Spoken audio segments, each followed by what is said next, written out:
कांग्रेस इन दिनों मुसीबत में है।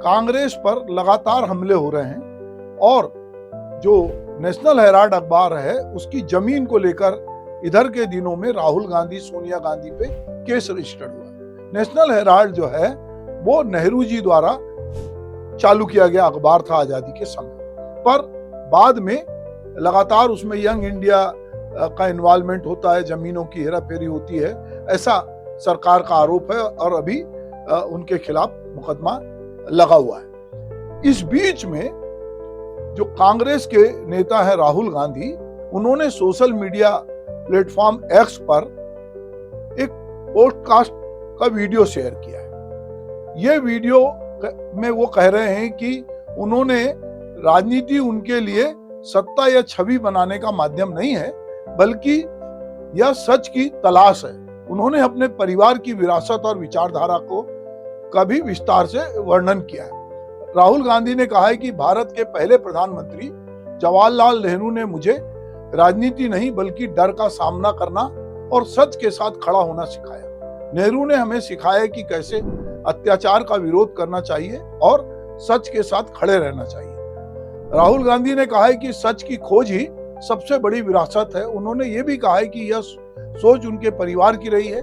मोतीलाल नेहरू, जवाहरलाल नेहरू, इंदिरा गांधी, राजीव गांधी, सभी ने राजनीति को एक सत्य की खोज के रूप में देखा है, ना कि केवल पद या लोकप्रियता पाने के रूप में। राहुल गांधी ने कहा कि मेरी दादी इंदिरा गांधी कभी भी खुद को सिर्फ एक राजनेता नहीं मानती थी, वो पूरी सच्चाई के साथ जीवन को जीती थी और वो सच की तलाश में रहती थी। नेहरू, इंदिरा और राजीव गांधी इस बात की परवाह नहीं करते थे कि लोग उनके बारे में क्या सोचेंगे, वे सिर्फ वही करते थे जो उन्हें सही लगता था। वे इस बात से प्रेरित नहीं होते थे कि 20-30 साल बाद लोग क्या कहेंगे।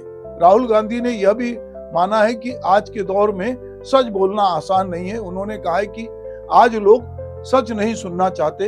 राजनीति में यह आसान है कि जो लोग सुनना चाहते हैं वही बता दो, लेकिन मेरी आत्मा ऐसा करने की इजाजत नहीं देती। मैं झूठ नहीं बोल सकता, चाहे मुझे नुकसान ही क्यों ना उठाना पड़े। उन्होंने महात्मा गांधी और नेहरू के विचारों की तुलना करते हुए कहा है कि गांधी जी अपने अंदर झांकते थे और नेहरू जी दुनिया और भविष्य को समझना चाहते थे। दोनों में गहराई थी, पर सोचने का तरीका अलग अलग। तो दोस्तों, गांधी जी नेहरू को पसंद करते थे, उनकी प्रशील नीतियों को पसंद करते थे और यही वजह है कि जब फिरोज गांधी से इंदिरा गांधी की शादी होती है तो गांधी जी का सरनेम यहाँ पर आता है और वो गांधी हो जाते हैं और फिर ये पूरा परिवार नेहरू परंपरा से हटकर गांधी परंपरा में गांधी सरनेम के साथ जुड़ता दिखता है।